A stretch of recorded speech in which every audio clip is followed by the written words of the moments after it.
বিশ্ববাজারে অস্থিতিশীলতা আর মধ্যপ্রাচ্যের যুদ্ধ পরিস্থিতির উত্তাপ পৌঁছেছে বাংলাদেশেও। তবে সরকার বলছে, আন্তর্জাতিক বাজারে দাম বাড়লেও সাধারণ মানুষের নাগালের মধ্যে রাখতে প্রতিদিন ১৬৭ কোটি টাকা ভর্তুকি দিচ্ছে সরকার। কিন্তু এই প্রচেষ্টায় বাধা হয়ে দাঁড়িয়েছে এক শ্রেণীর অসাধু সিন্ডিকেট।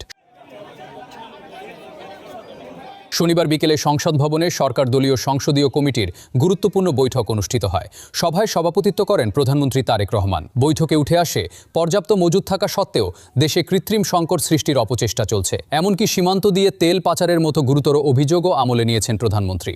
এটার জন্য তদন্ত কমিটি হয়েছে এবং তদন্ত কমিটি আগামী প্রধানমন্ত্রী স্বরাষ্ট্রমন্ত্রীকে নির্দেশ দিয়েছেন যাতে কঠোর ব্যবস্থা নেওয়া হয় এবং চিরুনি অভিযান চালানো হয়। আমাদের পর্যাপ্ত তেল আছে, ২ লাখ মেট্রিক টন বন্দরে খালাস হচ্ছে, আরও ২ লাখ আসছে। কেউ যাতে মজুতদারি করতে না পারে সেজন্য এমপিদেরও নির্দেশ দেওয়া হয়েছে। জ্বালানি নিরাপত্তা নিশ্চিত করতে সংসদ সদস্যদের জেলা ও স্থানীয় প্রশাসনের সাথে সমন্বয় করে কাজ করার নির্দেশ দিয়েছেন প্রধানমন্ত্রী। কোনোভাবেই যাতে দাম না বাড়ে এবং কেউ যেন অপ্রয়োজনে তেল মজুত করতে না পারে সেদিকে কড়া নজরদারির নির্দেশ দেওয়া হয়েছে। এ বিষয়ে আগামীকাল ৩০০ বিধিতে সংসদে বিস্তারিত জানাবেন জ্বালানি মন্ত্রী।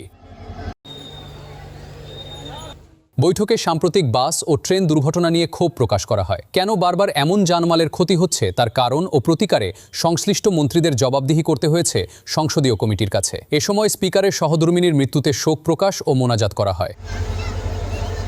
সংসদীয় কার্যক্রমে স্বচ্ছতা আনতে নতুন এক উদ্যোগের কথা জানান চিফ হুইপ। এখন থেকে মন্ত্রীরা নিজ নিজ দপ্তরের বিস্তারিত তথ্য সংসদ সদস্যদের জানাবেন, যাতে জনপ্রতিনিধিরা এলাকায় উন্নয়ন ও শৃঙ্খলা বজায় রাখতে কার্যকর ভূমিকা নিতে পারেন।